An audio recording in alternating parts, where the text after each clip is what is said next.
came to Turun many years ago in the very beginning, and I think I was the only English cinematographer who was there at the time. It was maybe the second or third festival, and I knew no other cinematographers.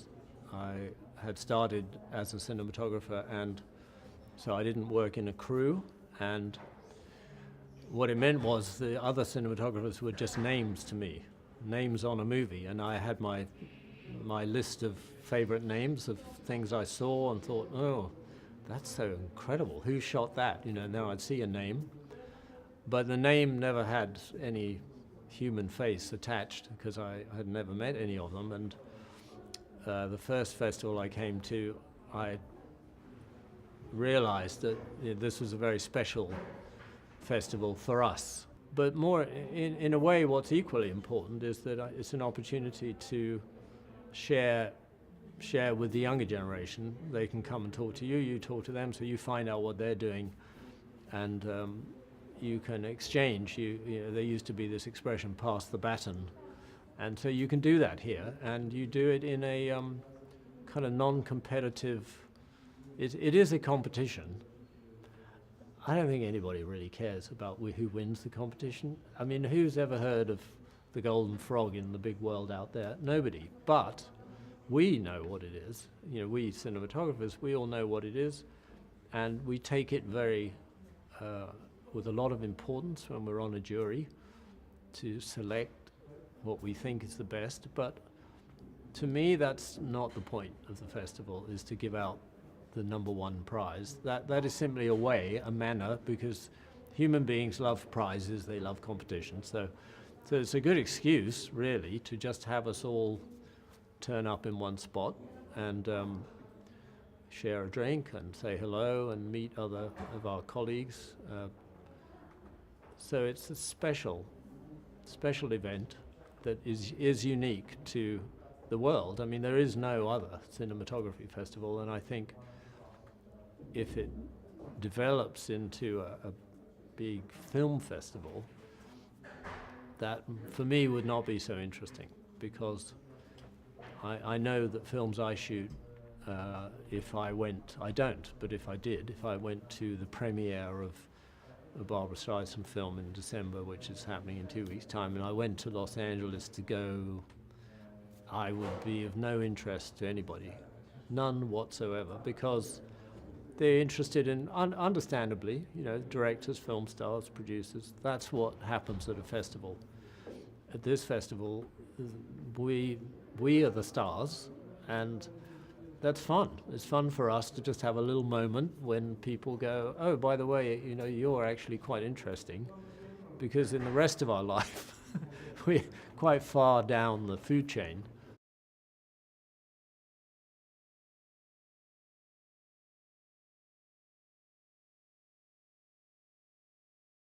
No, I don't know what they are. I have no idea what they are. I think style in a cinematographer is a difficult thing to define. I mean, people say that they can recognize, I don't know, John Seale's work, or could I recognize John Seale's work?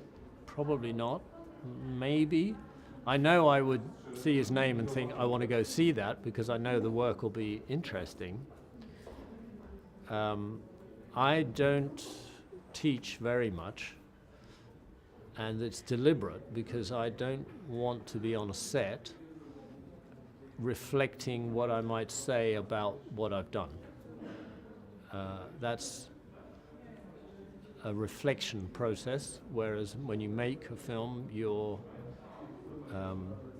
crafting, like a potter, you know, has got their hands on the wheel and the thing is coming up. Well, they're not thinking about when they've put it in the glaze and they finished it and they put it there. They're in the moment of the making. And when you make a film, I think you adapt as a cinematographer to the film itself, not the director, not the script, but the film. You actually go, well, what is this film that I'm trying to make? So you make a world, you make a a world within which you then stay. And if you move out of that world, it won't fit. So once you've made that world, I think you're not really thinking about your personal style. And it's for others to decide, you know, after you're dead maybe.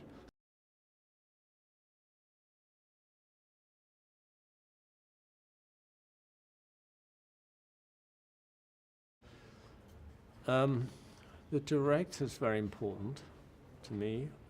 Two things really: script, director. The script number one, director number two. But if a director calls me up who I've worked with before, who I respect and like working with, and says, "Oh, I've got this movie, do you want to do it?" I'd say, "Yeah, sure," because I know they wouldn't do something terrible. So then I would agree, "Yeah, fine." I've had that happen before, where the director just calls me and says, "Do you want to shoot my next movie?" And I go, "Yeah," because I know the director or I know their work and I love the work, and then I think, "Yeah, I'll go do that." So script, director, two most important things. The actors, that's difficult. I have had a situation once or twice where I read a script, I know the director, and then they cast somebody and I think, that's the wrong person. Then it's a bit of a dilemma, because you think that casting will ruin the movie. So you know that. So the question is, well, do you turn up to shoot it knowing it's badly cast? And sometimes I will, and sometimes I won't. It just depends. But I've always been right in my estimation of, I've always known when the casting is wrong, because I guess I just have a kind of sensitivity to just knowing if someone's, and if you cast a movie wrong, you've finished. It's finished. It doesn't matter how good anybody is. Director can be a genius, can look fantastic, great editing. It's over. The wrong lead character, the wrong actor. Sorry.